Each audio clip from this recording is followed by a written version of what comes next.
Donc aujourd'hui, en fait, on va faire un atelier sur le Front populaire. Le titre que nous avons mis à cet atelier, c'est le Front populaire, les révolutionnaires sur le Front populaire de 36 à nos jours. Parce que vous voyez bien en fait que cette année, cet atelier sur le Front populaire, il est un petit peu plus actuel que ce qu'il n'était en fait dans les années précédentes. Souvent, on fait des ateliers historiques sur le Front populaire, mais l'actualité politique fait qu'il y a peut-être davantage de débats, de discussions, de ponts à faire avec la situation politique que ce qu'il y avait en fait dans les années précédentes. Parce que comme en fait vous êtes en train tous de suivre, peut-être que lundi on aura à nouveau un gouvernement de gauche, un gouvernement de front populaire dans ce pays. Donc il faut en fait qu'en tant que révolutionnaire, on s'y prépare, même si on va voir dans la discussion qu'il y a très peu de points de contact. En fait, ou en tout cas, en fait, ils sont relativement superficiels. Nous avons en fait par ailleurs choisi de en fait, consacrer un certain nombre d'ateliers dans cette université d'été à cette question-là, non, la question en fait, de la différence entre la stratégie révolutionnaire et la stratégie réformiste, et aussi sur les expériences de la gauche au pouvoir en France. Donc ici, en fait, c'est un atelier sur 36. Il va y avoir dimanche un autre atelier, par exemple, en fait, animé par Jean-Marc sur en fait, les années Mitterrand. Et nous, on a l'impression que c'est aussi en fait, une façon de s'inspirer des leçons des révolutionnaires dans le passé pour pouvoir en fait nous armer pour affronter en fait les problèmes politiques qui sont posés aux révolutionnaires que nous sommes en 2024. Donc quelques mots avant de lancer la discussion.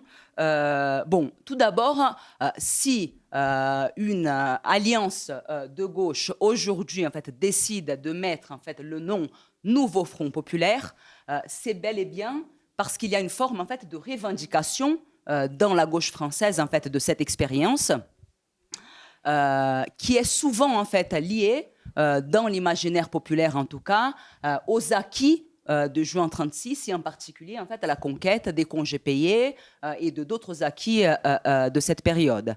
Et souvent en fait on va attribuer ces acquis-là, en fait, à l'expérience du gouvernement de gauche, comme si le gouvernement du Front populaire avait accordé aux travailleurs, en fait, de l'époque, les congés payés. Un des objectifs, en fait, de cet atelier, ça va être de démontrer que les choses, elles ont été, en fait, beaucoup plus compliquées que ça, et qu'il va y avoir, de fait, deux processus relativement parallèles et discordants entre, en fait, l'expérience de la gauche au pouvoir et une immense poussée des masses populaires et en particulier de la classe ouvrière à cette période-là, qui, y compris en fait, à plusieurs moments, va s'affronter à son propre gouvernement. Et le dernier élément en fait, pour lequel on pense que c'est intéressant de discuter de ça aujourd'hui, c'est qu'on s'appuie souvent sur l'expérience de 36 pour essayer de justifier une hypothèse stratégique qui serait celle en fait qu'une victoire électorale peut ouvrir une situation révolutionnaire et que donc on pourrait faire le pari de d'abord faire un fonds électoral pour gagner les élections et que par coup de magie, après en fait les masses diront on y va, c'est le moment et il y aura en fait la révolution. On verra là aussi en fait qu'en 36 les choses elles ont été beaucoup plus compliquées que ça et beaucoup plus contradictoires que ça. Donc je vais essayer de faire une synthèse, voilà, pas trop longue en fait, des événements historiques de cette période-là. C'est une période en fait assez complexe. Donc la partie du retour historique, je pense qu'elle va être un petit peu longue. Je vais essayer de faire le plus synthétique possible. Mais mon idée, c'est que sur la fin en fait de ce topo, on discute d'un côté un petit peu en fait de ce qu'ont fait ou qu'ont tenté de faire les révolutionnaires à cette époque-là, pour à la fin déboucher plus sur un débat, un dialogue avec la salle, sur qu'est-ce qu'on peut apprendre aujourd'hui de l'expérience du Front populaire de 36.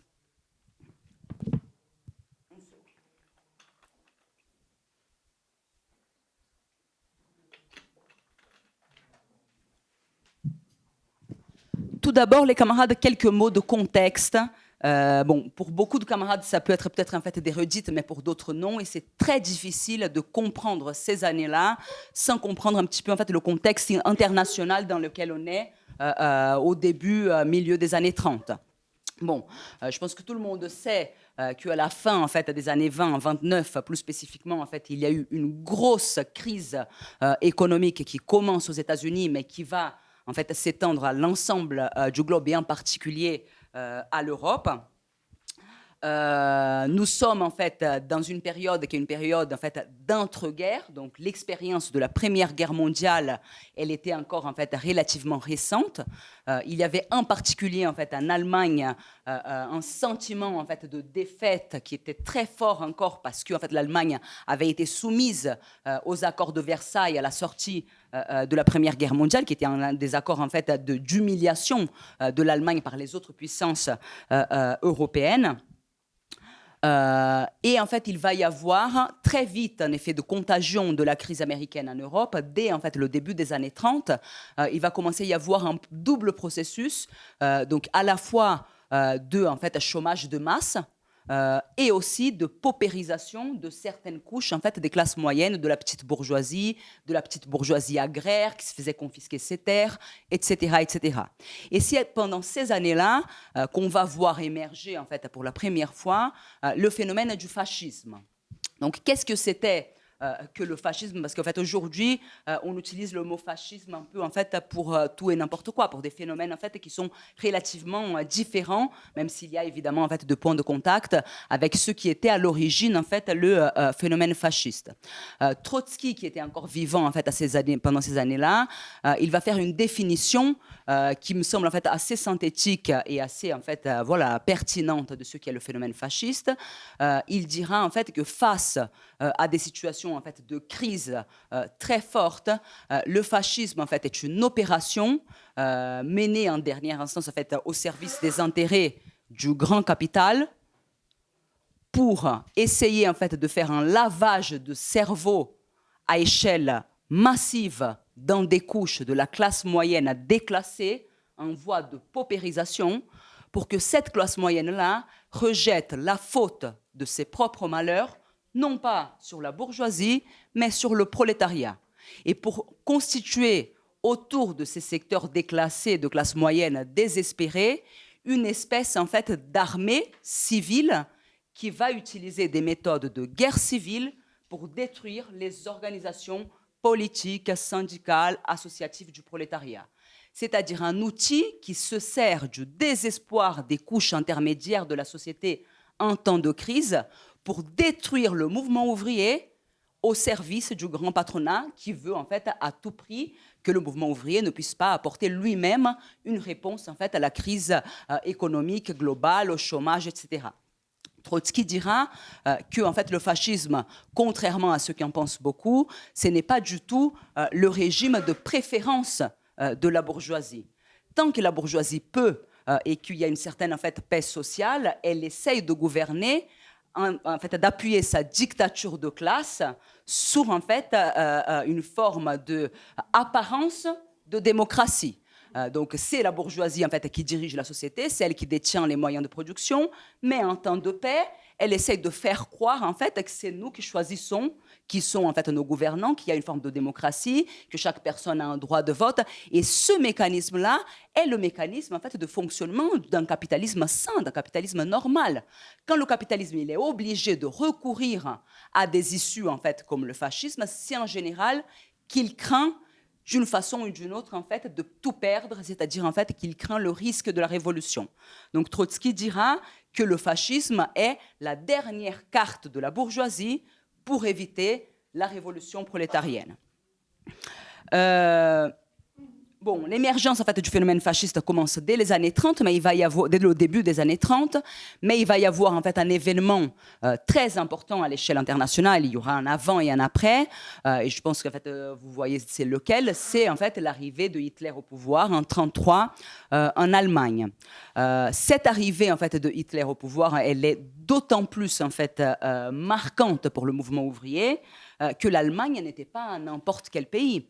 L'Allemagne, en fait, était le pays où, en quelque sorte, on était arrivé le plus près de faire la révolution après en fait, la révolution en Russie. Il y avait eu des tentatives révolutionnaires en 18 et en 23 qui avaient été défaites en Allemagne, mais on parle en fait d'un prolétariat qui était un des prolétariats les plus puissants, les plus organisés et avec le plus d'expérience, y compris en fait, dans la lutte de classe à l'échelle internationale, et qui disposait en fait, d'organisations de masse dont on a du mal, y compris en fait, à mesurer l'ampleur aujourd'hui, mais le poids qu'avait en fait à la fois la social-démocratie et le stalinisme en fait en Allemagne, ça se comptait en fait par des centaines de milliers de militants. Donc rien à voir avec notre petite université d'été à 700. Vous voyez que c'était tout à fait autre chose. Et le problème, c'est que cette immense puissance organisée du prolétariat, elle a fait preuve en fait d'une impuissance totale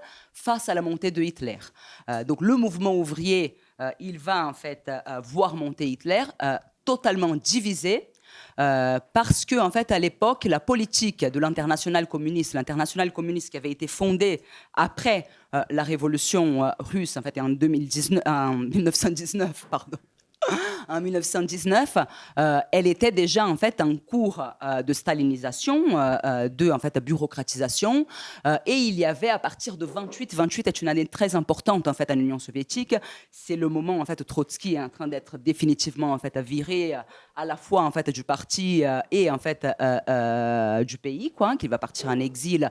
Donc c'est en fait la défaite en quelque sorte en fait de l'alternative que Trotsky a essayé d'incarner à la politique stalinienne. Mais c'est aussi en fait un moment où en fait les staliniens ils vont considérer que il y a en gros en fait 3 périodes dans la lutte contre le capitalisme. Il y a eu une première période qui était la période de l'avancée révolutionnaire de 17, etc. Ensuite, les bolcheviks eux-mêmes, ils avaient analysé qu'à partir du début des années 20, s'était ouverte en fait une phase de stabilisation du capitalisme et où la menace de la révolution, elle était en quelque sorte estompée. Et en fait, ils vont dire, donc les staliniens en 28, que là, maintenant, en fait, c'est la période finale du capitalisme. Le capitalisme va mourir, les masses sont en train de se radicaliser, et donc les communistes doivent en fait lutter pour le communisme, pour la révolution, contre tous. Et tous ceux qui ne sont pas communistes, qui ne sont pas à l'internationale communiste, sont en dernière instance en fait des alliés du fascisme. Et en fait, donc, le Parti communiste allemand va expliquer pendant des années que l'autre parti ouvrier qui existait et qui organisait lui aussi en fait des milliers et de milliers d'ouvriers était un parti social fasciste.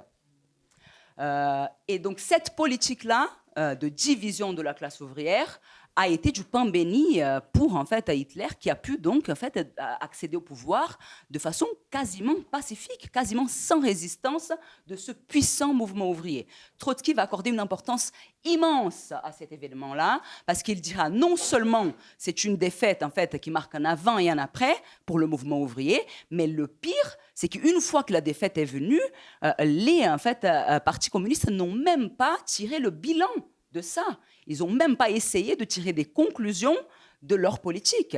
Et c'est là que Trotsky va dire, ça veut dire que cette internationale-là, la troisième, l'internationale communiste, si elle ne peut même pas en fait, faire un bilan d'une telle défaite, ça veut dire qu'elle est morte pour les objectifs révolutionnaires. Et c'est donc à partir de 1933 que Trotsky va commencer à poser comme objectif, comme horizon, la construction d'une nouvelle organisation révolutionnaire internationale qui serait donc la 4e internationale.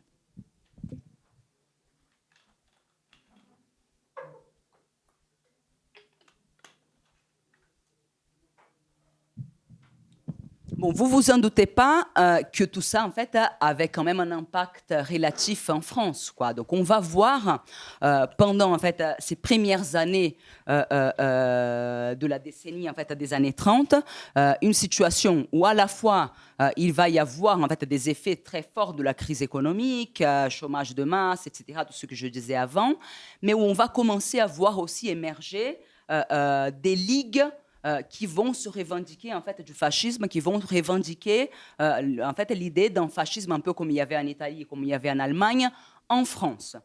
Ce phénomène-là, dans en fait le début des années 30, là où il est en fait le plus fort, ça c'est quelque chose en fait que j'ai découvert en étudiant pour ce topo. J'avais un peu de vision de ça, mais c'était surtout en fait dans la ruralité, pas dans les grandes villes, mais plutôt en fait dans les petites villes, dans les secteurs en fait plus liés à la ruralité, où une en fait des ligues qui va devenir en fait un acteur principal, que c'était les Croix de Feu par exemple en fait à l'époque, ils vont mener toute une série en fait d'actions radicales de défense des petits propriétaires terriens, qui en fait les fait apparaître en fait comme une direction décidée, déterminée en fait à lutter pour ces secteurs-là. Donc, ils vont faire en fait des actions, par exemple, en fait, pour empêcher une vente de terre, et ils vont venir avec des méthodes extra-parlementaires, avec des milices, pour en fait assurer que le paysan qui allait être dépossédé de ses terres le soit. Et ils vont gagner en fait une force très importante en fait pendant ces années-là, en particulier en fait donc dans le monde rural qui avait une importance plus grande pour la France que ce que il n'a y compris en fait aujourd'hui. Du côté du mouvement ouvrier, il y avait une situation qui était paradoxale parce que d'un côté, si on regarde en fait le taux de grève de l'époque, franchement, c'était pas glorieux. Le mouvement ouvrier, il était à la fois un mouvement ouvrier en fait relativement nouveau. L'industrialisation profonde de la France, en fait, elle arrive relativement tard. Donc les grandes usines étaient un phénomène relativement nouveau en France encore à l'époque, et même l'organisation du mouvement ouvrier dans ce nouveau mouvement ouvrier industriel, elle était encore en fait très récente. C'était surtout le PC en fait qui avait des militants dans les usines. Par exemple, en fait, la SFIO, qui était le parti des socialistes en France, il dirigeait surtout la CGT. À cette époque, on va y revenir après, il y avait deux syndicats. Et dans la CGT, qui était le syndicat de la SFIO, il y avait plus de 50% de fonctionnaires. Donc c'était en fait vraiment une organisation moins insérée en fait dans ce nouveau prolétariat industriel en fait qui va jouer un rôle très important dans la séquence. Donc à la fois il y avait une certaine situation en fait d'atonie dans le mouvement ouvrier, et en même temps il y avait par-ci par-là des émeutes en fait qui émergeaient, où dans une ville en fait le mouvement ouvrier se soulevait et quasiment en fait adoptait des méthodes insurrectionnelles, prenait la mairie, allumait en fait le drapeau rouge, etc., etc. Trotsky va discuter à cette époque-là que contrairement à la vision en fait des dirigeants qui essayaient de rejeter la faute de la situation sur les masses ouvrières elles-mêmes, la situation était que les masses voyaient bien que la politique que leur proposait le PC, de petites grèves isolées par-ci par-là, était une politique en fait qui avait un coût très important, sans que les bénéfices, les victoires, etc., en fait, viennent avec. Mais que quand il y avait la possibilité d'une lutte d'ensemble, les masses, en fait, en quelque sorte, montraient qu'elles étaient là. Donc il y avait un peu cette situation paradoxale qui était alimentée par ailleurs, en fait, par un autre élément très important, c'est-à-dire en fait que la division du mouvement ouvrier qu'on avait vu en fait en Allemagne, par le biais de la politique en fait de l'internationale communiste, elle s'était transposée en France. Je ne sais pas si vous avez une vision, les camarades, d'à quel point les PC de l'époque étaient téléguidés par Moscou. Mais je crois que c'est dans le bouquin en fait de Guérin qu'il raconte ça. Il dit que carrément en fait dans le PC de l'époque, il y avait une direction officielle de français. Et ensuite, il y avait la vraie direction, qui était une direction en cachette, où en fait le secrétaire général c'était un stalinien tchèque, le deuxième c'était un roumain, etc., et qui étaient tous envoyés par l'internationale communiste. Et tout le monde savait dans le parti que quand Torres prenait la parole le matin dans un congrès, la veille au soir, il avait eu le tchèque qui en fait lui avait dit ce qu'il devait raconter en fait dans la réunion.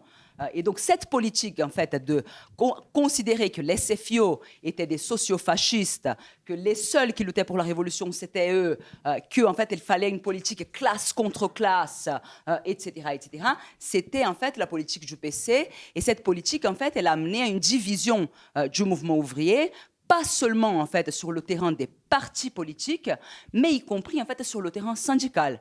Et à cette époque-là, donc en fait les communistes ils vont avoir une politique de syndicat rouge, et ils vont en fait fonder la CGTU, qui était en fait un syndicat qui était piloté essentiellement donc par le Parti communiste, mais qui avait la particularité d'être beaucoup plus implanté que la CGT dans les nouveaux bastions du mouvement ouvrier industriel. Et on va voir après que ça va avoir une importance.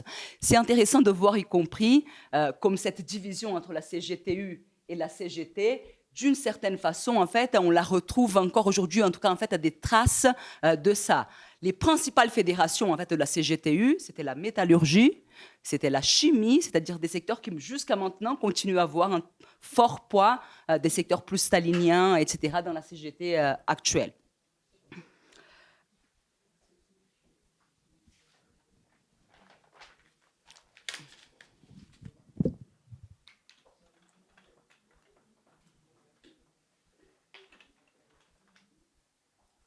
Bon, arrive en France l'année 1934, qui va être une année très importante. Vous voyez qu'on est encore loin de 36, mais c'est impossible de comprendre la suite sans partir en fait de ces événements-là.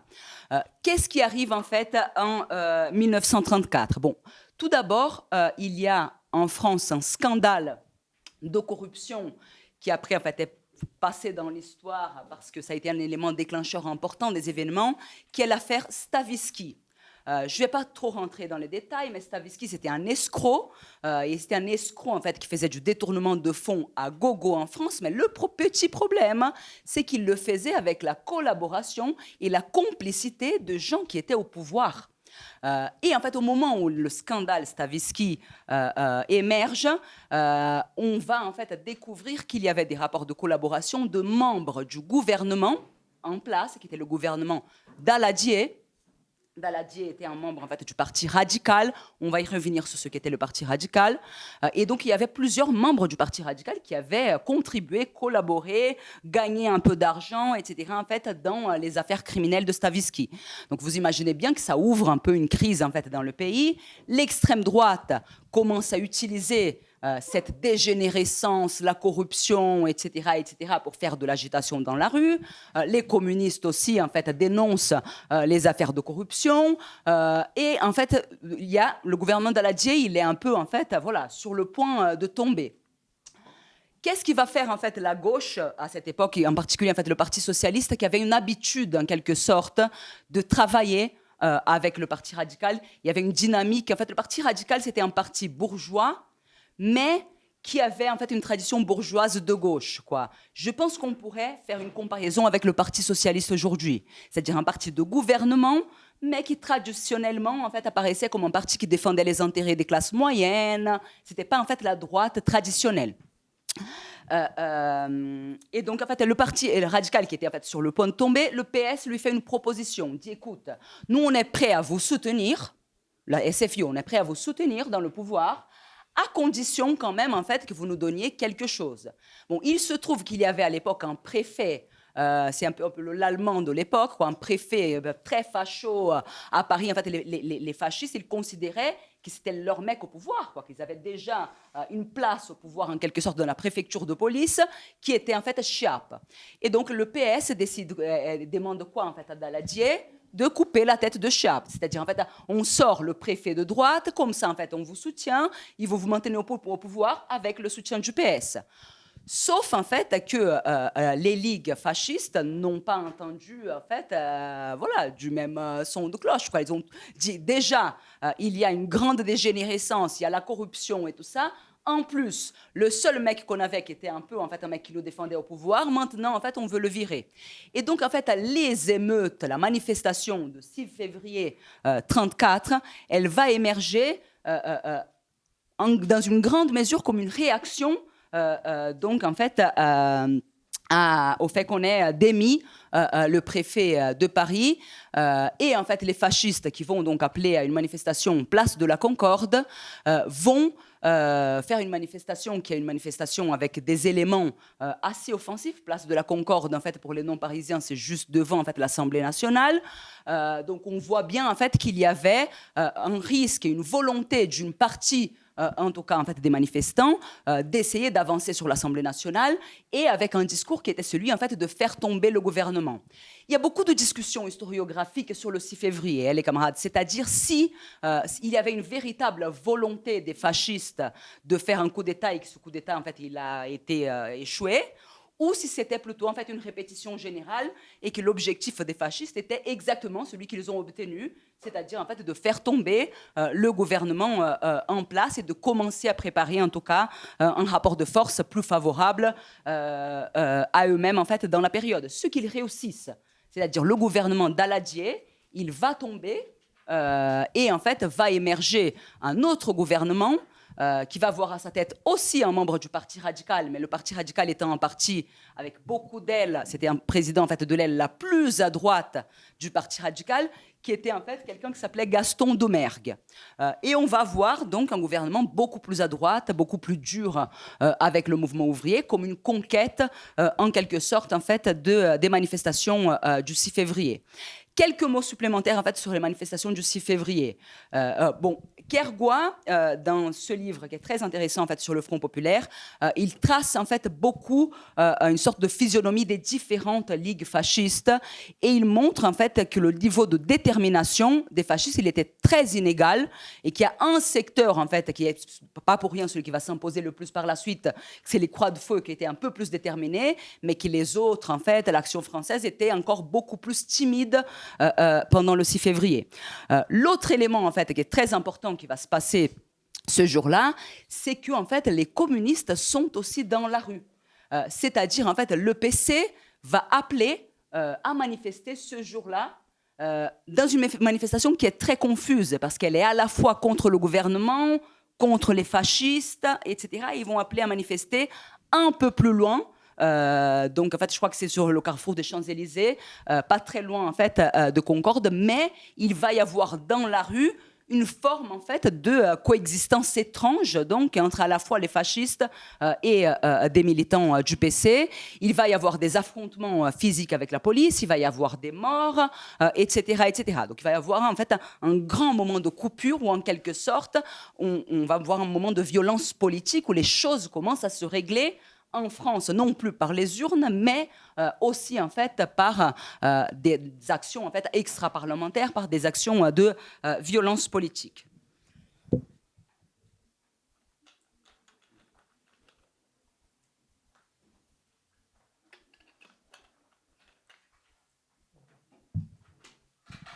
Face à ça, il va y avoir en fait une volonté de réponse du mouvement ouvrier. Le mouvement ouvrier regarde tout ça et dit en fait on ne peut pas se laisser faire, on ne peut pas laisser que les fascistes manifestent comme ça, décident de qui gouverne, fassent démettre un gouvernement et ils voient bien en fait qu'ils vont être les victimes en dernière instance de ces fascistes. Et donc il commence à y avoir une forte pression à ce qu'il y ait en fait une réaction et à ce qu'il y ait une réaction unitaire. Comme je vous disais, ce qui primait dans le mouvement ouvrier à l'époque en France, c'était une très forte division. Jamais on voyait les SFIO et le PC ensemble dans une manifestation. Jamais on voyait la CGT et la CGTU ensemble dans une manifestation. Jamais de chez jamais. Et en réponse au 6 février, on va pour la première fois avoir en fait un front unique dans la rue dans la grève générale du 12. Ça n'a pas été facile parce qu'il y a eu, y compris en fait, des tentatives des communistes de mettre des dates un jour avant ou un jour après en fait, les SFIO et tout ça.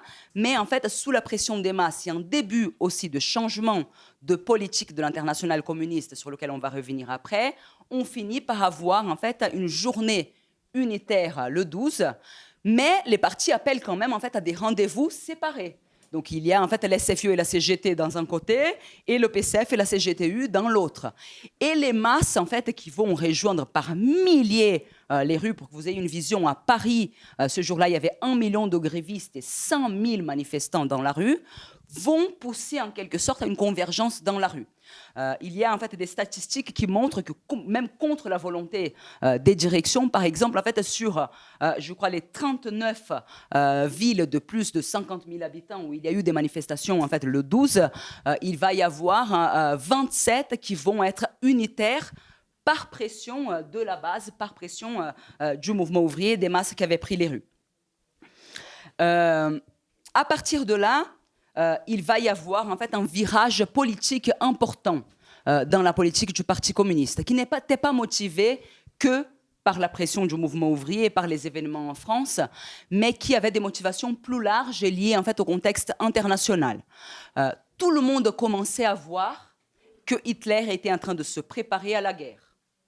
L'Union soviétique, ayant en fait une très grande frontière quand même avec l'Allemagne, voyait le risque, et par ailleurs en fait le fascisme étant un mouvement anticommuniste, etc., voyait très bien le risque qu'ils soient en fait les premières victimes d'une armée nazie, d'une armée allemande qui cherche en fait à conquérir des nouveaux territoires. Parce que c'était beaucoup ça. L'Allemagne en fait n'avait pas de colonies. Une de ses motivations, c'était aussi de chercher à trouver des nouveaux territoires en fait pour faire fructifier son propre capitalisme, et ça pouvait se faire à dépens en fait indépend de l'Union soviétique.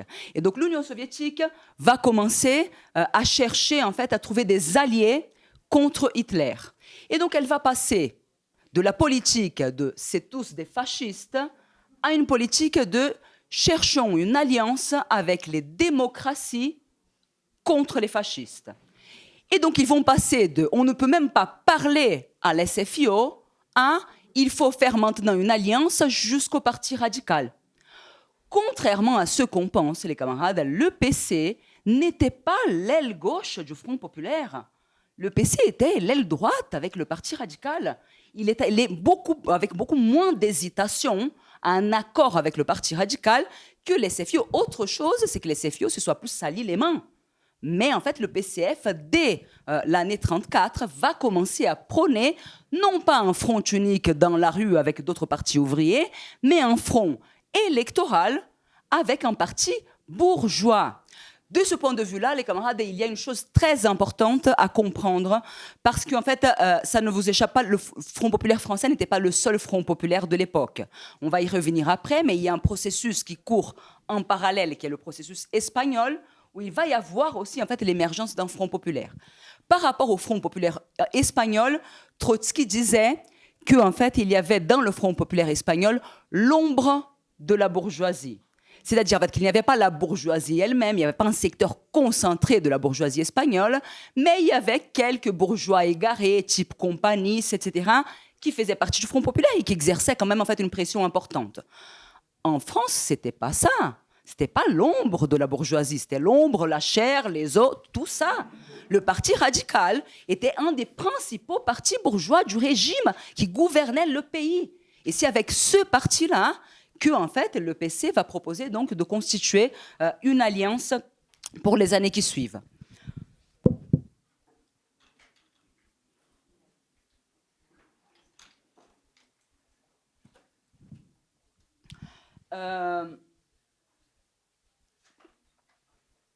D'abord, quelques éléments. Le Parti radical n'était pas dans sa totalité d'accord avec cette politique. Le Parti radical, un peu encore une fois en fait comme le Parti socialiste actuel, va se diviser et il va y avoir en fait une aile droite qui va être hostile au Front populaire et qui va être tout le temps, y compris en fait hostile au Front populaire, et une aile en fait qui va être favorable au Front populaire. Donc on va d'abord en fait construire quelque chose qui s'appelle en fait le Rassemblement populaire et qui va déboucher ensuite pour les élections sur en fait un front électoral, donc le Front populaire.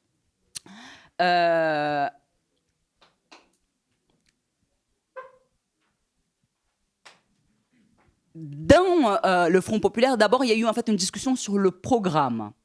Et le programme en fait, qui va être adopté pour le Front populaire, et tout le monde s'accorde un peu à l'époque, c'est un programme en fait, qui est le minimum dénominateur commun entre les différentes formations du Front populaire, c'est-à-dire le programme du Parti radical. Parce que le Parti radical n'était pas d'accord avec les mesures en fait anticapitalistes, etc., même en fait formelles défendues par les partis ouvriers.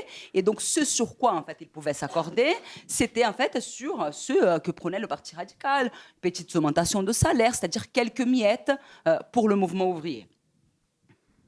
Néanmoins, les partis ouvriers de l'époque, ils avaient quand même en fait un besoin de ne pas se diluer, se dissoudre en fait, totalement aussi vite dans le Parti radical, dans le programme du Parti radical.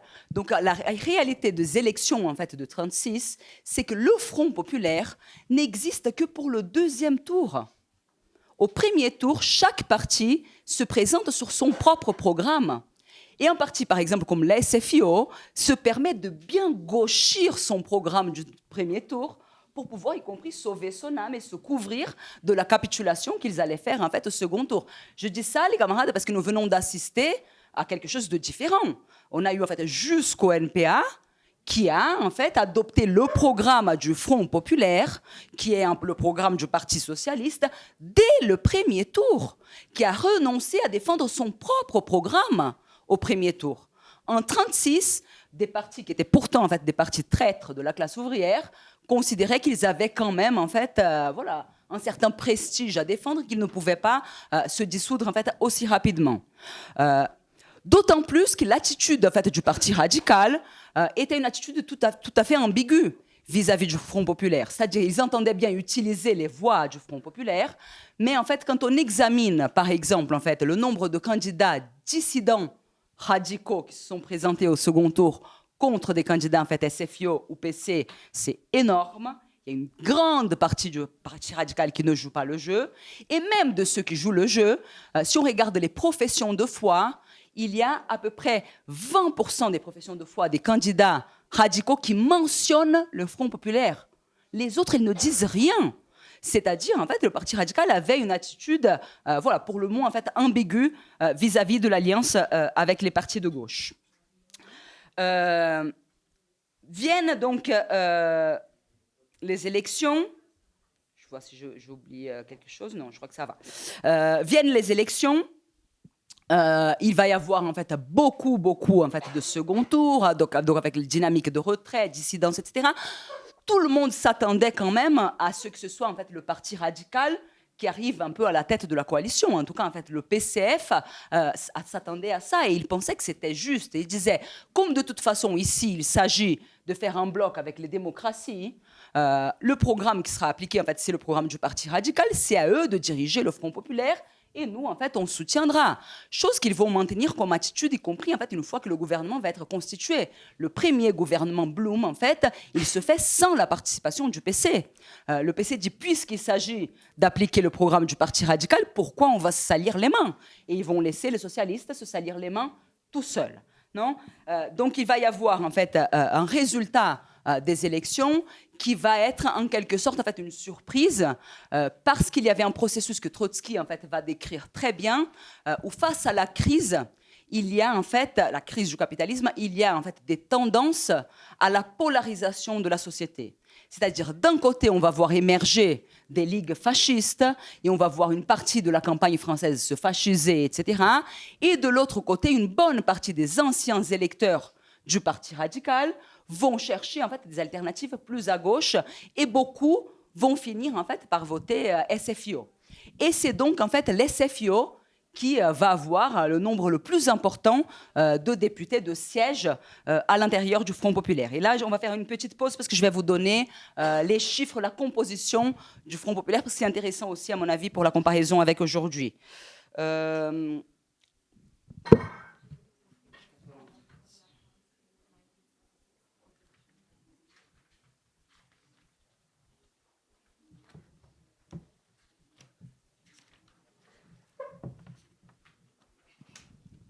Et donc, tout d'abord, la première chose à dire, les camarades, c'est qu'à différence du NFP, le Front populaire était vraiment majoritaire, largement majoritaire à la sortie en fait, du scrutin.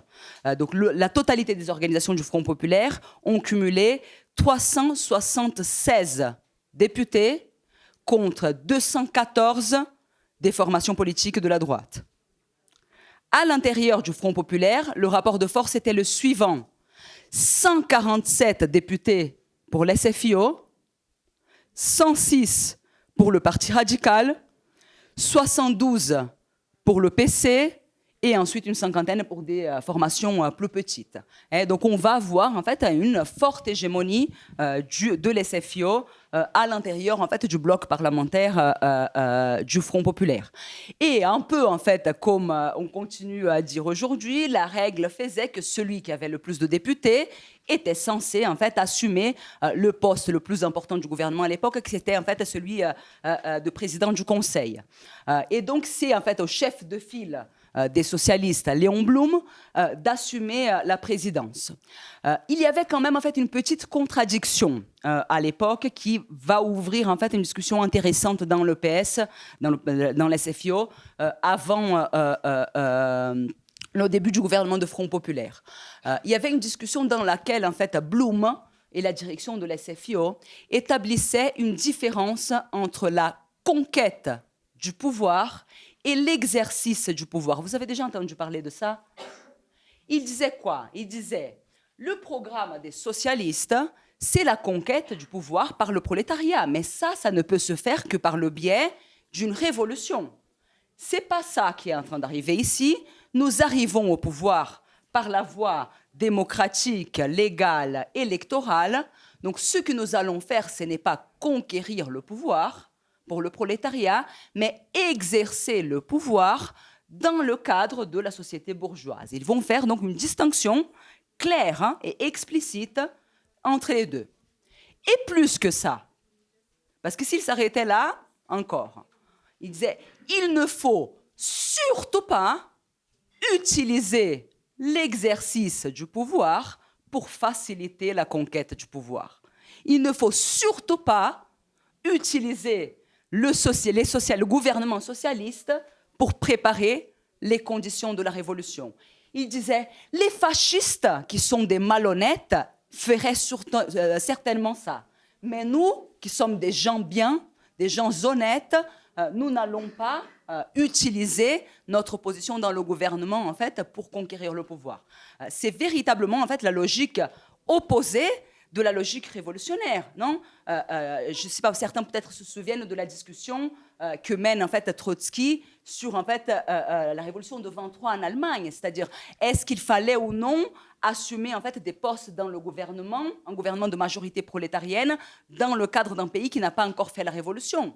Trotsky dit, écoutez, si en fait, ça sert à armer le prolétariat de l'ensemble du pays et à prendre le pouvoir, why not quoi. Mais il faut que ce soit un outil pour. Le parti, la SFIO va précisément en fait, couper cette logique-là. Ils vont dire, on va exercer le pouvoir sans jamais n'essayer de transformer cet exercice en conquête effective du pouvoir pour la classe ouvrière. Ça, c'est le premier élément. Et le deuxième élément, c'est que Blum, en fait, flippait sa race. Pour dire les choses, en fait, un peu clairement. Il dit lui-même, je pense que je ne suis pas préparé, je ne suis pas un homme pour ça, je vais me forcer, etc. Bon, il se trouve que dans cette discussion et dans les hésitations de Blum, va se passer à peu près un mois entre en fait, l'élection et en fait, le fait que le nouveau gouvernement soit entériné. Ce qui était un peu en fait, l'habitude, mais qui n'était pas inévitable. Il va y avoir en fait, dans la gauche, par exemple, de l'SFIO, des gens qui vont presser Blum en fait, de forcer vite le fait d'assumer en fait, le nouveau gouvernement. Pourquoi, les camarades? Parce que en fait, la bourgeoisie n'attend pas. Est-ce que vous pensez que la bourgeoisie de ce pays, elle aussi, en fait, a attendu assise sur son canapé pendant un mois qu'un gouvernement de l'SFIO assume le pouvoir dans le pays? Bien évidemment que non. Ils ont vidé les caisses.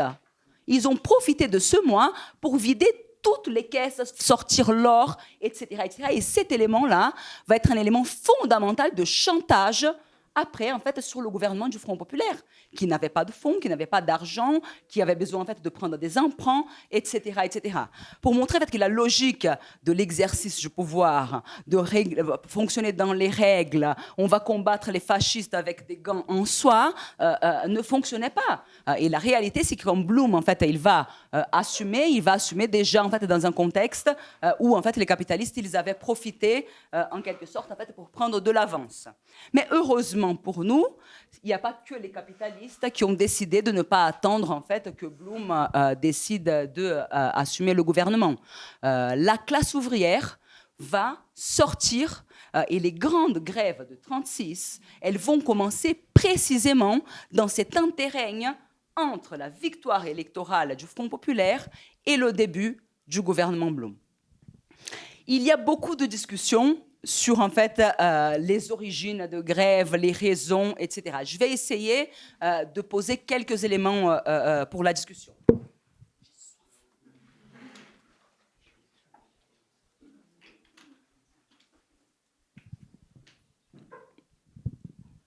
Bon, tout d'abord, il faut savoir, les camarades, que personne de chez personne n'a convoqué les grèves de 1936, ni les partis du prolétariat, ni la CGT, ni le gouvernement qui n'avait même pas encore assumé, ni la CGTU, personne de chez personne. C'est un mouvement en fait purement spontané qui va commencer en particulier en fait dans la métallurgie et qui va faire tache d'huile. Et avec en fait une dynamique qui était très intéressante parce que en fait elle était loin d'être cantonnée aux grandes concentrations ouvrières. on va voir en fait dans les jours qui vont suivre les premières grèves dans la métallurgie l'entrée en scène de tout un tas de petits ateliers de 10 travailleurs. Et les 10 travailleurs se mettaient en grève, occupaient l'atelier et c'était fini. Quelque chose qu'on voit même aujourd'hui, c'est super difficile, non, de penser dans des petites entreprises comme ça, en fait, de faire grève, rien à foutre. Autre exemple, il y avait à l'époque en fait une division très forte entre en fait la classe ouvrière dans le sens strict et les employés. Les employés, ils se voyaient surtout pas comme ouvriers. Ils se disaient les ouvriers, c'est ceux qui n'ont pas réussi l'école, ils sont obligés de travailler à la chaîne. Nous, on a réussi l'école, on peut en fait travailler dans des magasins. Il y avait en fait une coupure en fait très forte. Il va y avoir un phénomène de contagion du mouvement ouvrier vers les employés qui va créer, par exemple, un phénomène de grève massive avec occupation dans les grands magasins parisiens. Des grèves dirigées par des femmes, évidemment. Le personnel était en fait très majoritairement féminin. Et il va y avoir, de ce point de vue, en fait, un embrasement de tous les secteurs en fait, du prolétariat, y compris de ceux que jusque-là s'identifiaient peu avec la classe ouvrière, comme c'était en fait une partie des employés. Ces grèves-là, elles vont avoir une particularité par rapport à toutes les grèves qui avaient eu lieu en France jusque-là, et qu'à l'époque, en fait, on va appeler une nouvelle modalité de grève. Ils disaient c'est la grève sur le tas. Ils n'appelaient pas ça grève avec occupation, ils appelaient grève sur le tas. C'est-à-dire on est là, on décide, on fait grève, on occupe, on y reste, quoi. On prévient personne et on y va. Et c'est comme ça, en fait, que les grèves se sont faites. Pourquoi les occupations, les camarades? Il y a plusieurs éléments là aussi en fait d'explication de ça, mais un qui je pense en fait est très important, c'est que vous imaginez bien qu'avec le niveau de chômage qu'il y avait à l'époque, les patrons, ils allaient essayer de recourir en fait à des briseurs de grève. Ils allaient essayer de faire remplacer les ouvriers. Donc le fait de rester dans les usines et les occuper, c'était une façon en fait d'assurer que les chaînes restent à l'arrêt et que en fait, les usines n'allaient pas tourner sans les ouvriers. Et c'est en fait cette immense expérience de grève avec occupation qui va donner en fait les images magnifiques que vous connaissez en fait de 36, où les ouvriers faisaient la fête, faisaient des repas ensemble, organisaient le bal dans l'usine. Ça crée en fait pendant quelques semaines un espace en fait de vie commune entre la classe ouvrière, de liberté, qui était un inconnu. Pensez-vous, en fait, qu'il n'y avait pas encore de congés payés. La classe ouvrière ne connaissait pas les vacances. La classe ouvrière, en fait, n'avait qu'15 jours de repos par semaine. Donc, c'était en fait un premier moment où, en fait, il y a une forme de libération, de joie, etc., d'une classe ouvrière qui était en train de briser ces chaînes. On va voir qu'il va y avoir des contradictions aussi, parce qu'il y avait une telle inexpérience qu'il y avait aussi, en fait, une forme de naïveté dans cette immense joie qui s'est exprimée dans la rue et qui, d'une certaine façon, en fait, va laisser par la suite les ouvriers désarmés face aux contre-coups qui viendront de la bourgeoisie et désarmés surtout, en fait, par la politique de leurs propres organisations. Il va y avoir, en fait, par contre, l'autre phénomène intéressant, c'est qu'il va y avoir, en fait, des tendances à l'auto-organisation locale, donc comité de grève. Il y avait relativement peu de syndicats à l'époque. Le syndicat, il va beaucoup se renforcer après. Donc, il y avait des usines où il n'y avait pas de syndicalistes, où il y avait des usines où il y avait un syndicaliste de base. Il ne pouvait pas diriger tout seul. Donc, il va y avoir, en fait, des phénomènes de comité de grève assez importants et donc d'auto-organisation, de division de tâches, beaucoup d'auto-activité, etc., etc. Il va y avoir par contre des limites. Une première limite, c'est qu'il y a eu assez peu de tentatives de coordination entre en fait, les différentes usines. Les différentes explications de ça montrent en fait, qu'en quelque sorte, les travailleurs ils avaient un niveau de conscience qui était en fait, on profite du nouveau rapport de force pour régler les comptes avec notre propre patron. Il y avait en fait un peu ça dans l'état d'esprit, et donc ils voyaient beaucoup en fait la bataille contre leur propre patron, et en plus en fait on venait de rentrer dans une phase où allait assumer un gouvernement socialiste, donc ils ne voyaient pas encore comme une lutte en fait contre le gouvernement ou contre le pouvoir. Par contre, probablement dans les motivations des grévistes, il y avait aussi l'idée qu'il fallait pousser le Front populaire à aller au bout, quoi. Ils voyaient en quelque sorte, ils sentaient l'hésitation de Blum et de l'SFIO. Ils ont dit donnons-leur en fait un petit coup de pied pour en fait que véritablement ils appliquent en fait les revendications qui sont celles du mouvement ouvrier. Il y a un troisième élément qui est probablement pas négligeable là-dedans, c'est qu'ils ont fait en fait le calcul dans leur tête que en fait ils n'allaient pas être délogés. Vous imaginez un gouvernement socialiste dont le premier acte c'est de déloger les occupations d'usines avec les flics? Ça ne pouvait pas passer.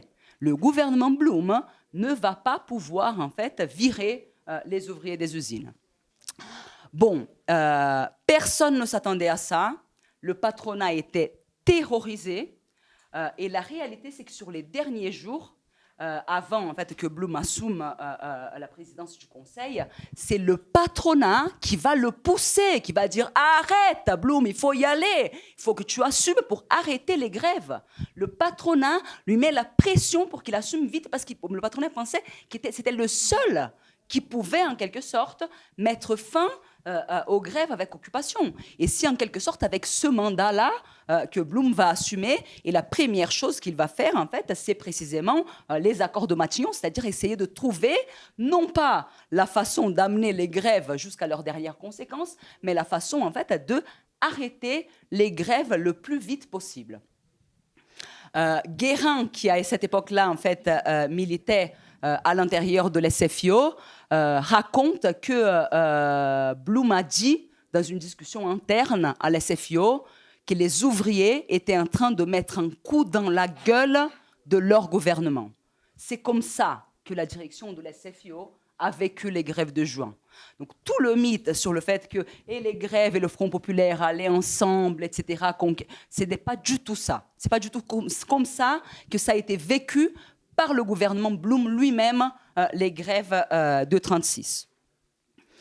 Et donc ce n'est pas pour rien que très vite, en fait, donc on va essayer de trouver une solution à la grève. Et le patronat lâche beaucoup de choses pour voir, en quelque sorte, en fait, les accords de Matignon et leur ratification par le Parlement, c'est une des plus belles images de la bourgeoisie terrorisée par une classe ouvrière à l'offensive. Et je vais vous donner quelques éléments concrets, en fait, d'illustration de ça.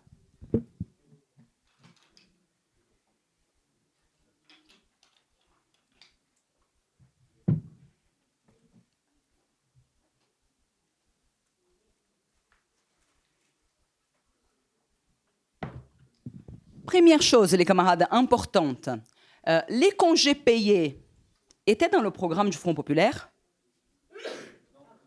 Non. La semaine de 40 heures, qui a été popularisée à l'époque comme la semaine de 2 dimanches, était dans le programme du Front populaire? Non. C'est-à-dire, en fait, que les principaux acquis des grèves de 1936 n'étaient pas du tout dans le programme du Front populaire, ce qui montre que c'était des acquis non pas du gouvernement, mais en fait du rapport de force créé par les grèves. Et je vais vous donner un autre élément en fait qui montre que même en fait la bourgeoisie de droite voulait accorder ça au mouvement ouvrier pour pouvoir en fait avoir un espoir d'en finir avec les grèves.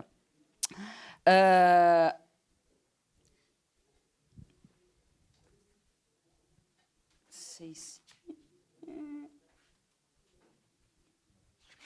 J'essaie juste de trouver, parce qu'il y a en fait le résultat du vote. Ah, c'est là ici. Donc en fait, au moment où le gouvernement va soumettre au Parlement les différentes mesures donc, des accords de Matignon, il va y avoir sur le texte des congés payés le résultat suivant au Parlement. 563 voix pour, 1 voix contre. Sur les 40 heures qui étaient là où en fait, le patronat résistait le plus, parce que le patronat considérait que les congés payés, il ne pouvait plus, en fait, voilà, qu'il fallait lâcher ça. Sur les 40 heures, en fait, il y avait un secteur qui hésitait. Sur les 40 heures, il va quand même y avoir 408 voix pour et seulement 160 contre. C'est-à-dire beaucoup plus de voix pour que les voix du Front populaire. C'est-à-dire que même une partie de la droite a voté pour. Ça, en fait, quand est-ce que vous avez vu la droite voter des choses comme ça, si elle n'a pas peur de tout perdre, si elle n'a pas peur de la révolution? Et c'est ça, la situation, en fait, de 1936.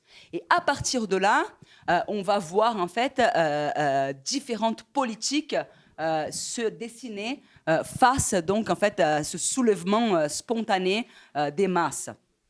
D'un côté, on va voir en fait la politique du gouvernement et de leurs alliés du PCF, qui a été en fait très connue, que c'est la politique de Torres. Il faut savoir arrêter une grève une fois que les revendications ont été obtenues.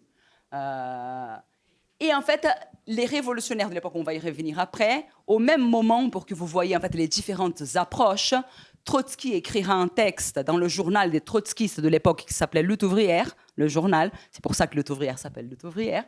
Il publie un texte en fait qui commence par la phrase « La Révolution française a commencé ».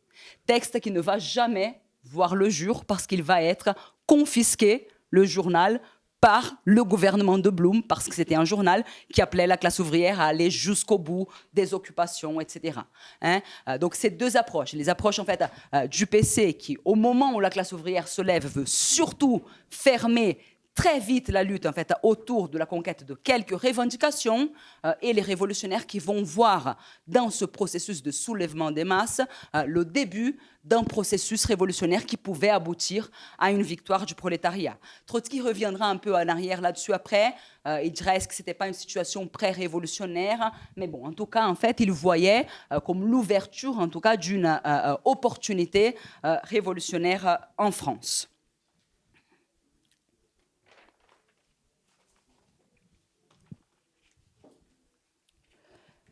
La poussée du mouvement ouvrier, les camarades, était telle que malgré le fait que les principales organisations syndicales et politiques du mouvement ouvrier vont avoir une politique ambiguë vis-à-vis des grèves, ils vont à la fois essayer en fait de les chevaucher et de les contenir en fait dans un cadre purement revendicatif. Les organisations du mouvement ouvrier vont se remplir d'une façon incroyable. Il y a quelques chiffres, à mon avis, en fait, qui sont très parlants de ça. Entre 1935 et 1937, la CGT passe de 785 000 adhérents à 4 millions. C'est-à-dire, en fait, les effectifs organisés dans la CGT, au milieu, il y a eu aussi l'unification, non, de la CGT et de la CGTU.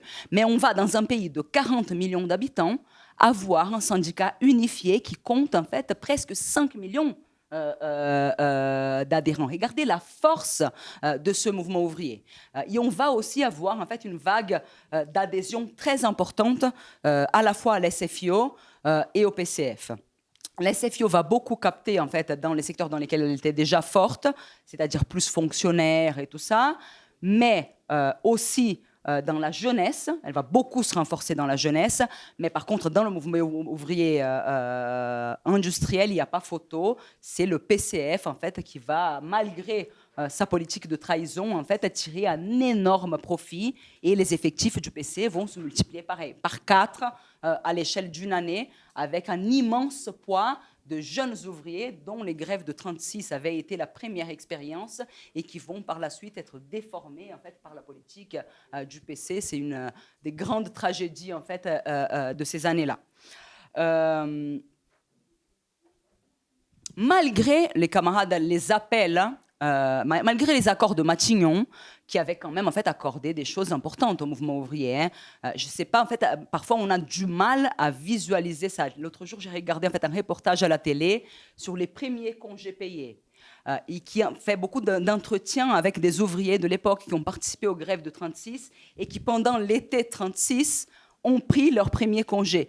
Et le changement en fait, de paradigme que c'était un truc de fou. Les ouvriers ne savaient même pas quoi faire. Ils disaient, mais qu'est-ce qu'on va faire pendant 15 jours? On ne doit pas se lever tôt.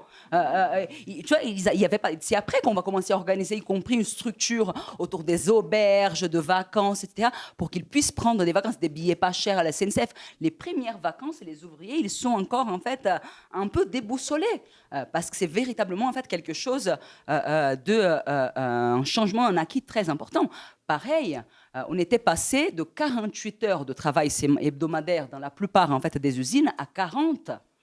C'est-à-dire, en fait, on avait maintenant la semaine de 2 dimanches. C'est-à-dire, on avait tout le week-end pour se reposer. Pour les femmes ouvrières, c'était en fait une conquête de temps libre, la possibilité d'avoir un peu de temps libre pour soi, et pas juste en fait faire le ménage dimanche avant en fait de reprendre le travail à l'usine, qui étaient en fait des acquis très importants. Et c'est là où on voit que la détermination en fait du mouvement ouvrier était énorme, parce que malgré ces acquis-là, qui par ailleurs en fait se sont assortis d'augmentation de salaire de en fait en moyenne 13%, mais qui étaient en fait différenciés selon les secteurs. Donc les secteurs les plus bas, parfois, ont vu leur salaire quasiment doubler. Et malgré tout ça, et malgré l'appel de Torres, et malgré le gouvernement de gauche, la classe ouvrière va continuer. Pendant quelques jours après les accords de Matignon et la déclaration de Torres, la grève va même augmenter le nombre de grévistes. Il va y avoir de nouvelles entreprises qui vont rentrer en grève. Et c'est en fait une très lente décompression qu'on va vivre parce que les ouvriers en fait résistaient au fait d'abandonner la grève et l'occupation. Parfois en fait ils sortaient de la grève, mais ensuite le patron faisait un mauvais coup et là pour le coup ils avaient déjà appris la méthode de la grève sur le tas. Bim, grève à nouveau, etc. Parfois il y a des ouvriers qui sont partis en congé et qu'au retour du congé ils ont réoccupé l'usine à nouveau. Ils ont pris 15 jours de congé et après voilà, retour à l'occupation. Et cette situation, elle va se poursuivre pendant plusieurs mois.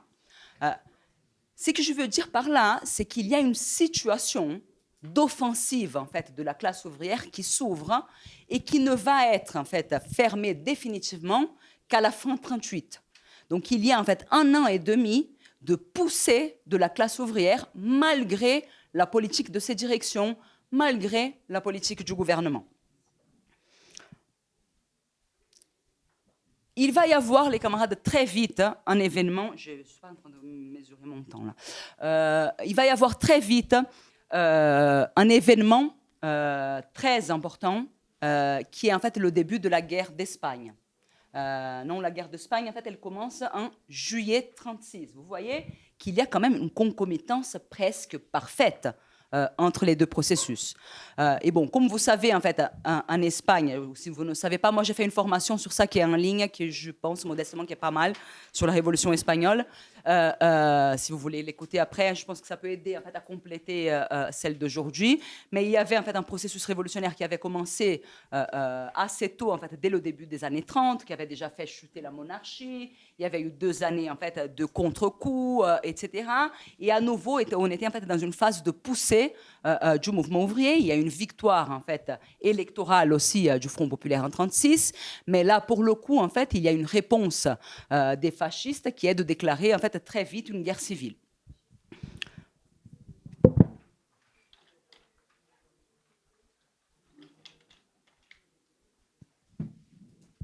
Se pose, les camarades, très vite le problème de quelle va être l'attitude du Front populaire en France vis-à-vis de leurs camarades d'une formation qui avait le même nom, qui combattait les mêmes ennemis, etc., de l'autre côté des Pyrénées. Au tout début, il y a en fait une politique d'essayer d'aider militairement le camp républicain, mais très très vite, la politique du gouvernement Blum, sous la pression du gouvernement d'Angleterre qui dit, écoutez, si vous aidez l'Espagne et qu'ensuite vous vous faites envahir par Hitler et l'Italie, nous, on ne va pas vous défendre. Donc en fait, l'Angleterre a fait un petit chantage avec le gouvernement français et le gouvernement Blum va, à partir de là, adopter aux côtés du gouvernement anglais la politique de la non-intervention. Donc ils essayent en fait de négocier avec les fascistes. Écoutez, laissons-les s'entretuer, nous on ne se mêle pas, mais vous non plus. Évidemment, il n'y a que le Front populaire qui a respecté cette règle-là, et on va voir en fait au fur et à mesure les avions de guerre allemands et italiens, etc., être utilisés par la bande franquiste, bombarder Guernica, etc., etc.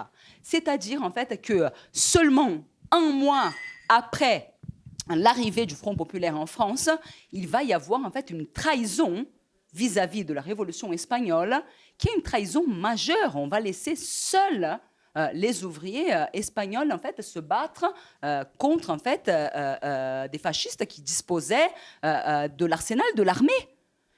les républicains, ils n'avaient pas en fait un arsenal militaire en fait, et la France l'avait. La France est un pays qui avait beaucoup d'avions de guerre, qui avait une grande industrie en fait d'armement et qui aurait pu armer le camp républicain et la révolution. Et elle refuse de faire, sous prétexte donc en fait de que si elle faisait, il y allait y avoir une accélération et on allait arriver très vite à la Seconde Guerre mondiale. À partir de là, il va y avoir en fait cette grosse pression qui va peser tout le temps sur en fait, le gouvernement de Front Populaire et les différentes formations politiques, les consciences en France. C'est-à-dire tout le monde voyait qu'on allait vers une deuxième guerre mondiale. Il faut comprendre, les camarades, que la façon comme la population et le mouvement ouvrier est arrivé à la deuxième guerre en France et en général en Europe, ce n'était pas du tout la même que la Première Guerre mondiale. La Première Guerre mondiale, il y avait eu une fièvre patriotique, etc. Là, tout le monde savait c'était quoi la gueule d'une guerre mondiale. Ils avaient connu, en fait, les anciens combattants, les mutilés. Donc, il y avait, en fait, un courant pacifiste. On voulait éviter la guerre. On ne voulait pas aller, en fait, à une nouvelle boucherie. Et donc, cette pression-là va commencer à créer, en fait, une très forte pression de la logique du moindre mal. On va dire, il vaut mieux une mauvaise paix qu'une bonne guerre. Et donc, il vaut mieux accepter que les Espagnols se fassent massacrer par Franco que de risquer, en les armant, en fait, précipiter un affrontement avec l'Allemagne et l'Italie fasciste. Et c'est la même logique qui va primer en général, en fait, dans les fronts populaires et dans l'Espagne elle-même. C'est-à-dire, en fait, on va dire d'abord notre priorité, c'est de défaire les fascistes, c'est d'empêcher la guerre, etc. La révolution, on la laissera pour plus tard. Alors que la réflexion qui défendait Trotsky, en fait, et la politique qui vont défendre les révolutionnaires à cette époque, elle est tout autre. Elle est de dire, en fait, que la seule chose qui aurait pu barrer la route à la seconde boucherie mondiale aurait été, en fait, des révolutions victorieuses. Parce que s'il y avait eu des révolutions victorieuses en Europe, la bourgeoisie aurait d'autres chats à fouetter.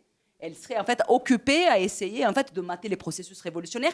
Et par ailleurs, c'est évident que des révolutions victorieuses en France, en Espagne, pourraient en fait exercer une influence sur le prolétariat allemand, qui n'était pas encore totalement perdu, et que en fait il y a une vague révolutionnaire en Europe et qui change la dynamique de la course vers la guerre. Le fait d'avoir coupé la frontière, d'avoir coupé les deux processus révolutionnaires qui étaient en cours en fait en Espagne et en France a, disons, en fait, limité beaucoup les possibilités de victoire en fait des deux côtés. C'est terrible en fait comme opportunité révolutionnaire perdue. Non, c'est pas tous les jours en fait qu'on a deux processus révolutionnaires presque concomitants dans des pays voisins. Il aurait pu y avoir en fait une alliance révolutionnaire en fait.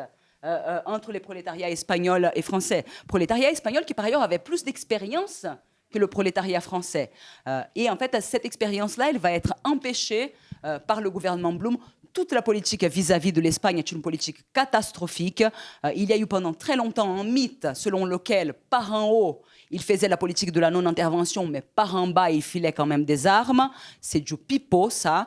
Il y a un mec qui était le directeur technique d'Air France à l'époque et qui soutenait le Front populaire, qui dit c'est du pipeau. On n'a rien donné. En tout cas, rien qui puisse véritablement en fait, servir pour la guerre. Les seules choses qui ont été amenées de façon clandestine, en contournant la police et la douane française par des militants dévoués qui faisaient passer des armes sur des villages des Pyrénées à leurs frères espagnols en risquant leur vie pour cela. Donc ça, en fait, c'est une trahison immense du Front populaire qui arrive, en fait, seulement un mois après la prise du pouvoir. Je vais devoir accélérer un petit peu, camarades, là, sur la fin.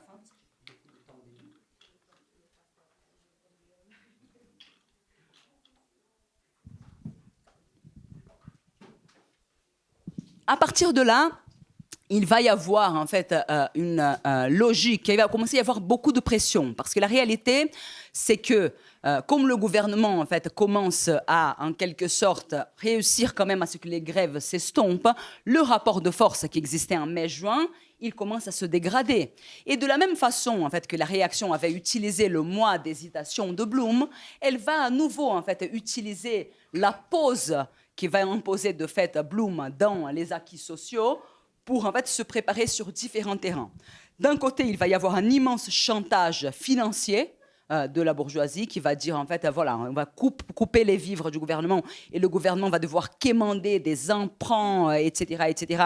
Il va devenir en fait otage de la bourgeoisie en fait par ce biais-là, mais aussi le processus qui était encore un processus initial de constitution d'un fascisme français qui était celui des ligues va se généraliser et il va commencer à y avoir des véritables en fait, troupes fascistes massives qui vont s'attaquer au mouvement ouvrier. Il va y avoir des fascistes qui vont s'attaquer aux piquets de grève, qui vont faire des attaques armées contre les piquets de grève. Et donc, il va y avoir en fait, une situation de polarisation, en fait, de début quasiment en fait, de guerre civile entre le mouvement ouvrier et les troupes fascistes, qui va avoir comme probablement en fait, l'événement le plus marquant, les événements en fait, de Clichy. Je ne sais pas si vous avez déjà entendu parler de ça. Clichy, à côté de chez moi, sans toi. Mais en fait, je crois que c'est 37, j'ai perdu la date là, mais peu importe, en fait, c'est dans ces années-là. Il va y avoir, en fait, dans ce processus donc, de récomposition et renforcement des fascistes, les fascistes, en fait, ils vont appeler un meeting public dans une salle de cinéma à Clichy, qui était un quartier ouvrier par excellence. Le mouvement ouvrier va prendre ça comme une provocation. Il va exiger en fait du gouvernement d'interdire le meeting fasciste. Le gouvernement n'interdit pas, il laisse faire. À l'époque, en fait, le ministre de l'Intérieur, c'était Marx Dormois, qui donne son nom à des stations de métro à Paris. C'est Marx Dormois qui faisait partie de l'SFIO. C'est un ministre SFIO. Et en fait, le gouvernement n'interdisant pas, le mouvement ouvrier va organiser une démonstration de rue pour en fait protester contre la tenue de ce meeting fasciste. Et cette manifestation en fait va partir en vrille. Il va y avoir en fait des provocations des fascistes qui se sont mêlés à la fois des manifestants et de la police. La police va tirer contre les manifestants et nous allons avoir pour la première fois donc une police socialiste dirigée par un ministre de l'Intérieur socialiste qui va tirer sur des militants socialistes. Par exemple, en fait, dans les événements de Clichy, il y a une militante en fait de la gauche révolutionnaire qui faisait partie, on va y revenir après, de l'aile gauche de l'SFIO, qui va mourir en fait sous les coups de la police de Marx Dormois. Et par la suite, ce genre de choses va se discuter dans les congrès en fait de l'SFIO pour que vous voyez un peu en fait l'ambiance qu'il pouvait y avoir. Bon, suite à ces événements-là, le premier gouvernement Blum en fait va tomber. Et on va en fait partir sur des nouveaux gouvernements de Front populaire, mais qui ne seront plus hégémonisés par le Parti socialiste, mais ça sera en fait le Parti radical. Donc Blum, en fait, il va renoncer et il va y avoir un premier gouvernement en fait radical, qui c'est le gouvernement Chotan, si je ne me trompe pas, qui va assumer. Et à partir de là, il va y avoir en fait une droitisation petit à petit de la politique en fait du gouvernement du Front populaire, qui va commencer, y compris en fait, à réprimer les grèves avec occupation, qui va par exemple en fait dissoudre des organisations en fait de l'immigration, comme c'est le cas de l'Étoile nord-africaine. Ça, c'est un exemple très intéressant. La politique du Front populaire vis-à-vis des colonies, c'est épouvantable. Épouvantable de chez épouvantable. C'est véritablement en fait une politique coloniale de répression de ceux en fait qui ont osé croire que le gouvernement socialiste en France allait les libérer et qui ont osé lever leur tête. Ils vont être réprimés par en fait ce même gouvernement et en fait les Algériens en France qui pourtant l'Étoile nord-africaine avait signé la charte du Rassemblement populaire qui a donné lieu au Front populaire. Hein. Et ils avaient déjà à l'époque un programme dont le point numéro 1, c'était l'indépendance totale de l'Algérie. Et c'est sous le prétexte de leur programme qu'ils seront dissous par le gouvernement en fait, du Front populaire qu'ils avaient aidé en quelque sorte en fait, à amener au pouvoir.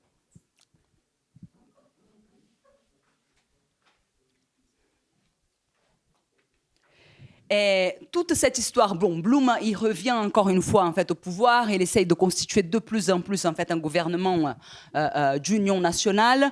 Il commence à y avoir en fait une grande pression de ce type-là, c'est-à-dire en fait le pacifisme qui avait régné pendant très longtemps, en fait, d'essayer d'éviter la guerre. Au fur et à mesure, en fait, qu'on s'approche de 1939, il commence à y avoir, en fait, une logique où la France doit se préparer à se défendre. Donc, il faut, en fait, lancer la machine de guerre. Donc, il faut une économie de guerre. Et donc, c'est le gouvernement Blum numéro 2 qui va asséner le coup fatal aux 40 heures et qui va rétablir les 48 heures de travail dans l'industrie d'armement pour favoriser en fait l'effort de guerre. La situation en fait elle se développe de telle façon que en fait ce gouvernement en fait va tomber à nouveau et va assumer qui le vieux Daladier qui était tombé en 1934 en fait sous les manifestations du 6 février va revenir à la tête donc d'un gouvernement qui ne sera plus formellement un gouvernement de Front populaire parce qu'il va intégrer, y compris en fait des membres de la droite, ça va être davantage un gouvernement d'union nationale, mais auquel, il faut dire quand même, l'ensemble des composantes du Front populaire vont voter les pleins pouvoirs pour Daladier. Et ce gouvernement de Daladier va être le gouvernement qui va asséner le coup final, en quelque sorte, en fait, à la grande poussée ouvrière qui avait commencé en 1936. La bourgeoisie, certes, elle avait repris un peu en fait, les rênes, mais elle savait que pour pouvoir en fait, conduire le pays vers la guerre, il fallait finir d'écraser le soulèvement ouvrier. Et pour l'instant, ce n'était pas encore totalement fait. Il continuait à y avoir des grèves, les ouvriers essayaient d'occuper, ils étaient délogés, mais il continuait à y avoir en fait, une forte insubordination ouvrière. Et donc, en fait, la bourgeoisie va préparer, et c'est important en fait, pour comprendre la conscience contre-révolutionnaire en fait, de la bourgeoisie va préparer un piège pour le mouvement ouvrier. Ils vont d'abord faire des décrets qui sont des décrets en fait très antisociaux, très anti-ouvriers, qui vont en fait soulever la haine du prolétariat. Et ils vont par ce biais-là essayer de conduire en fait le prolétariat à une nouvelle tentative de grève, mais pour laquelle cette fois-ci la bourgeoisie serait préparée. Les directions du mouvement ouvrier tergiversent jusqu'à la dernière minute, avec un discours qui en fait peut-être va vous parler. Il disait tout le temps, en fait, on peut encore éviter la grève générale si vous retirez les décrets. Ils essayent de négocier jusqu'au bout avec le gouvernement Daladier pour qu'il retire les décrets, ce qui fait qu'ils perdent un temps précieux. Et au moment où ils sont obligés de déclencher véritablement en fait, la grève générale qu'ils n'avaient pas voulu, ils le font de façon en fait, totalement impréparée. Plus que ça, il disait il ne faut pas non plus en fait, trop perturber le fonctionnement de l'industrie parce que la guerre, etc. Donc, grève sans occupation. Les partis ouvriers donnent aux ouvriers la consigne de ne pas occuper. Et ils donnent d'autres consignes qui sont en fait parfaitement incompréhensibles. Par exemple, un élément très important de cette grève, on est en fait en novembre 1938, un élément très important de cette grève, de sa réussite, c'était comme souvent la réussite de la grève des transports. Les directions du mouvement ouvrier vont dire aux ouvriers en grève d'aller vers les gares, non pas pour les occuper, mais pour retrouver sur place quoi ? Les gares militarisées, parce que la bourgeoisie s'était préparée. La bourgeoisie avait militarisé les gares et avec des pistolets, des fusils dans la tempe des cheminots, elle va les réquisitionner et elle va les faire travailler. Ça, c'est déjà en fait un premier coup très important en fait qui est porté à la grève. Mais ensuite, le manque de préparation fait que la grève en fait, elle est beaucoup moins forte que en fait les grèves précédentes. Et les ouvriers eux-mêmes, ils finissent par se démoraliser. Ils regardent et ils voient la force qu'on avait en 1936. C'est pas ça qui est en train de se passer là. Donc il y en a qui rejoignent la grève mais qui sortent l'après-midi. C'est-à-dire en fait la grève, elle va être globalement un échec. Mais elle va pas être juste un échec revendicatif sur le moment même. Le patronat s'est préparé, il y a des circulaires, des mails qu'ils s'envoyaient entre eux, à préparer un dispositif, des mails non, ouais, des télégrammes, et Petit anachronisme. mais il y a des documents, en fait, où ils discutaient des circulaires qui circulaient, en fait, entre les patrons, où il se passait des tuyaux pour, en fait, réprimer le mouvement ouvrier. Donc, on va, en fait, par exemple, considérer, parce qu'on avait imposé dans le mouvement ouvrier un devoir d'arbitrage, où à partir du moment où il y avait eu un arbitrage, ils étaient obligés de reprendre le travail. Là où ils reprenaient pas le travail, on va considérer qu'il y avait rupture de contrat. Donc on va tout simplement licencier les grévistes. Et les grévistes, ils vont devoir ensuite redemander à être embauchés. Et le patronat va choisir ce qu'il va embaucher. C'est-à-dire tous les leaders ouvriers des grèves de 36, de 37, de 38 vont se retrouver au chômage, à l'extérieur des usines, parfois en prison, etc., etc. Il va y avoir en fait une répression brutale qui va défaire définitivement le mouvement ouvrier et qui va ouvrir la voie à la Deuxième Guerre mondiale et à l'entrée en fait de la France dans la Deuxième Guerre mondiale, à laquelle, y compris en fait d'une certaine façon, le Front populaire va conduire à ça. Hein. Il va y avoir une partie des membres du Front populaire importante qui va voter les tout pouvoirs à Pétain. Il va y avoir en fait une partie des membres du Front populaire qui va en fait rejoindre Vichy, etc., etc. C'est-à-dire en fait que cette idée que le Front populaire en fait est un outil, une arme contre le fascisme, est une idée en fait qui a été démentie par l'histoire. À la fois en fait le Front populaire il a été impuissant face en fait à Franco en Espagne, mais en France aussi il a été non seulement en fait parfaitement impuissant, mais en quelque sorte en brimant l'activité du mouvement ouvrier. En fait il a créé les conditions à la fois en fait pour que le fascisme gagne un poids qu'il n'avait pas encore avant 1936 en France, mais aussi pour en fait la préparation de la participation de la France à la Seconde Guerre mondiale. Et jusqu'à la guerre, cette logique que je vous dis du moindre mal, et qui est la logique en fait qui prime beaucoup aujourd'hui, non ? On nous dit en fait, c'est vrai qu'Hollande c'est pas top, mais bon, il y a que ça quoi. Qu'est-ce qu'on va faire sinon ? Qu'est-ce qu'on peut faire sinon ? À l'époque c'était pareil.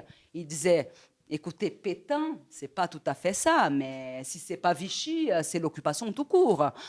Et donc il y avait cette logique, elle va se poursuivre jusqu'à la guerre, et elle va justifier donc en fait des capitulations honteuses de gens en fait qui se réclamaient du mouvement ouvrier, qui se réclamaient révolutionnaires et qui vont parfois finir tout simplement en fait dans le camp fasciste. Il y a un ministre du Front populaire en fait qui finit dans le gouvernement de Vichy. Il y a le cas de Doriot qui était en fait un membre du parti communiste oppositionnel qui défendait le Front unique et qui va finir en fait fasciste en organisant des brigades de volontaires français pour aller combattre avec les Allemands nazis contre en fait, les Alliés, etc., etc.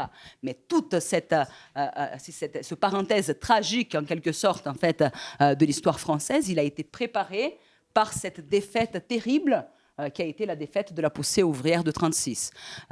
C'est pour ça que c'est très important, à mon avis, de bien voir en fait la distinction des phénomènes, c'est-à-dire voir à la fois qu'il y avait une politique qui était une politique en fait de conciliation de classe, qui était une politique pour limiter les risques de la révolution. Et de ce point de vue-là, Trotsky dira que si le fascisme c'est la dernière alternative de la bourgeoisie pour éviter la révolution, le Front populaire ce sera l'avant-dernière.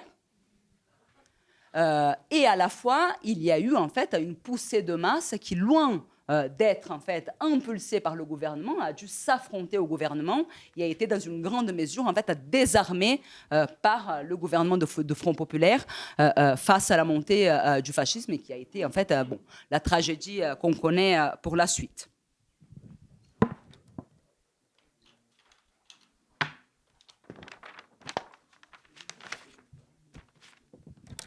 Quelques mots, les camarades, maintenant, après vous avoir raconté tout ça, quelques mots sur les révolutionnaires dans tout ça. Parce que bon, là, on a passé beaucoup en fait sur les grands événements. Vous aurez compris que ni le SFIO, ni le Parti communiste français étaient des organisations révolutionnaires à l'époque, mais il y avait quand même des révolutionnaires, ou en tout cas en fait des militants, qui ont essayé de se battre en fait pour une autre orientation. Avec une grande difficulté qui était leur poids limité. Les trotskistes, ils arrivent à 1936 dans une situation de préparation en fait, qui n'était pas de leur faute. Hein. Bon, c'était des années dans lesquelles Je ne sais pas si vous comprenez jusqu'au bout qu'est-ce que ça voulait dire être trotskiste en Europe dans les années 30, mais c'est d'abord et avant tout risquer sa vie.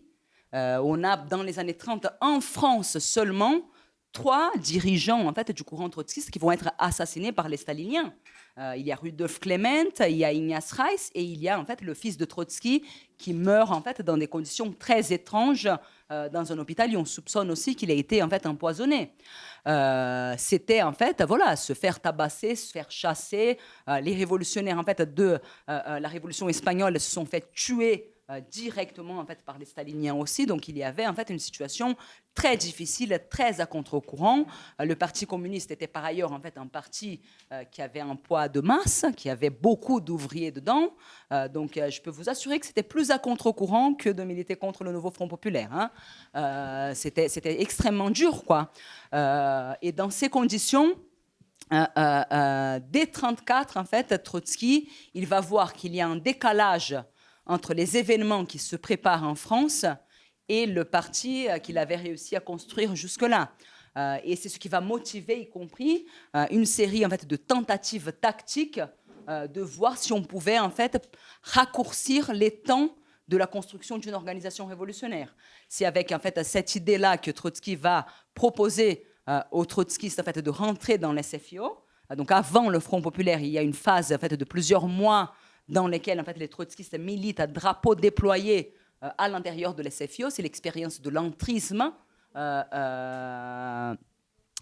Et il va y avoir après aussi en fait, une autre tentative de confluence et de fusion avec une aile gauche qui avait été virée de l'SFIO, qui était le groupe de Marceau Pivert, dans lequel militait en fait, Daniel Guérin, qui a écrit un des bouquins dont je me suis inspirée en fait, pour ce topo. Et la réalité, c'est que quand arrivent les grèves de 1936, les trotskistes, déjà, en fait, ils s'étaient disputés autour de la sortie de l'SFIO, donc ils étaient divisés. Ils se réunifient quelques semaines avant le début des grèves. Et comme ils se réunifient et ils font donc, en fait, une petite conférence de réunification, on sait exactement le nombre qu'ils étaient. Ils étaient 635, les camarades, c'est-à-dire moins que les participants à cette université d'été. Vous voyez que face à en fait, un processus de masse de cette ampleur, ce n'était pas assez. Ils ont vraiment en fait de leur mieux, y compris quelques-unes des initiatives les plus avancées qu'il y a eu ont été en partie de l'initiative en fait, des trotskistes. Il y avait dans en fait, le secteur de la métallurgie en Île-de-France un début de coordination d'une entreprise, en fait, elle s'appelle, je sais pas quoi, KISS, une entreprise de la métallurgie qui va en fait proposer l'organisation d'une coordination et qui avait appelé à une première réunion avec des délégués de 200 entreprises occupées en Île-de-France. Et le jour en fait où elle allait se tenir cette réunion, c'est le jour que Torres a choisi pour faire en fait sa proclamation. Il faut pouvoir en fait arrêter la grève. Donc les trotskistes en fait ils se sont jetés dans le mouvement ouvrier. Ils ont essayé en fait de pousser jusqu'au bout à ce que le mouvement ouvrier en fait dépasse le carcan qui lui était imposé en fait par les directions et essaye donc de transformer véritablement en fait ces grèves dans une offensive révolutionnaire. Mais à leur poids, il était en fait insuffisant pour pouvoir peser là-dedans. Ce qui devrait, à mon avis, nous alerter sur l'importance en fait, de construire des organisations révolutionnaires puissantes avant les événements en fait, comme ceux de 1936. Quoi. Parfois, en fait, on a l'impression que non, que là, de toute façon, en fait, ça va, etc. Le jour où il y aura la révolution, le parti, il va apparaître de nulle part. Il y a plein de gens qui disent, là, je milite pas trop, mais le jour où il faudra, je serai avec vous. Faites pas trop confiance. Hein. En général, en fait, ceux qui n'ont pas été là avant, en général, ils se couchent sur leur lit quand les choses deviennent en fait plus tendues, quoi. Donc cette question-là, en fait, elle est une question très importante. Et l'autre question, en fait, qui me semble importante et très parlante dans les processus à la fois de l'Espagne et de la France, c'est qu'à la fois en fait et en Espagne et en France, il y a eu des partis qui n'étaient pas tout à fait révolutionnaires, mais qui n'étaient pas tout à fait réformistes non plus. Donc en Espagne, il y a eu le POUM d'Andreu qui était en fait une aile gauche de la révolution au point en fait où il a été assassiné par les staliniens, mais qui dans les moments en fait décisifs, par exemple l'insurrection à Barcelone de mai 1937, va subir la pression de la bourgeoisie et va par exemple en fait intégrer le gouvernement de la Generalitat qui va se charger de désarmer le prolétariat de Barcelone.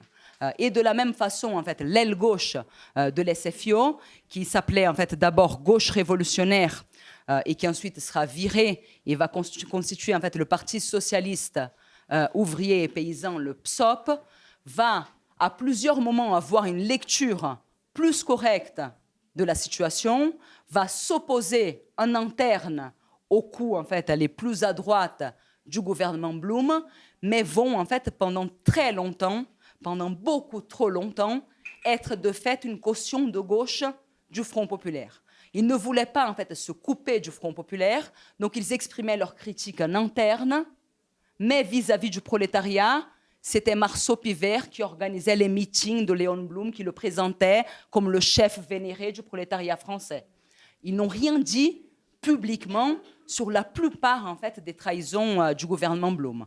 Guérin, il va dire, avec le bilan en fait, a posteriori, que là où il fallait commencer à démystifier les chefs, eux, ils ont contribué pendant très longtemps à les mystifier et que, comme disait Trotsky, en fait, le moment du dénouement des événements, en fait, la classe ouvrière n'a pas su reconnaître ses ennemis parce qu'ils avaient été déguisés en amis par des gens en fait, comme Marceau Pivert, comme en fait, les dirigeants de la gauche révolutionnaire. Et même au-delà de ça, on voit en fait, que par manque en fait, de stratégie, d'une compréhension en fait, plus profonde, ils vont certes jouer un rôle plus combatif dans le mouvement ouvrier, mais ne vont pas jusqu'au bout jouer un rôle révolutionnaire. C'est en fait Marcel Guérin lui-même en fait, qui explique ça à partir de son propre rôle. Il dit en fait que pendant juin 1936, il était le responsable de la CGT de Lila, de les Lilas, un quartier de la banlieue parisienne. Et lui, en fait, il a milité comme un fou. Il disait, en fait, c'était comme un soviet. Tous les jours, on allait voir les grévistes, on allait les aider, négocier avec le patronat. Mais plusieurs mois après, quand il a lu le texte de Trotsky, qui avait été censuré, et qui disait, ici commence la révolution, il a lu quelque chose qu'il n'a jamais eu l'idée. C'est-à-dire que ces comités qui étaient devenus des presque soviets, des comités de la CGT locaux qui organisaient les grèves, il aurait fallu les coordonner pour en faire un pouvoir alternatif au pouvoir. Et ça, Guérin, ça ne lui a jamais traversé l'esprit.